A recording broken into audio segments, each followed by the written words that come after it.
buat sekarang. Takut kamera. Apa masih apa? Apa yang progres?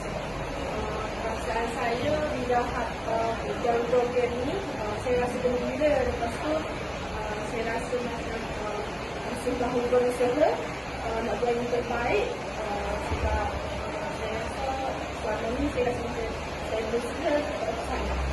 Saya rasa macam malas kadang-kadang, macam tak terlalu nak buat sesuatu tu tapi macam malas.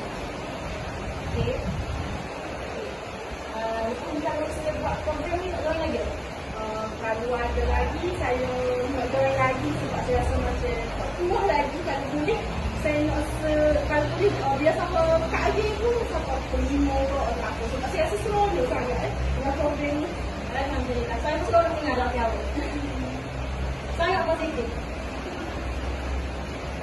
Bagi sedikit ucapan ataupun nasihat ke sayang-sayang awak. Nasihat saya ialah kita ni janganlah malas nak berusaha lah sebab kadang-kadang ni kita tak tahu apa yang kita jadi kat luar sana. Jadi kita nak banyak berusaha, macam janganlah malas, berusaha lah dalam kapal pokok, belajar ke, video ke apa supaya hasilnya memuaskan dan dapat bangkitkan tujuan bangsa kita. Okay, terima kasih atas testimoni yang diberi. Okay.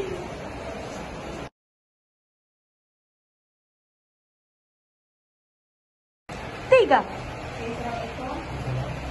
Nama apa? Nama apa? Ahmad Azraika.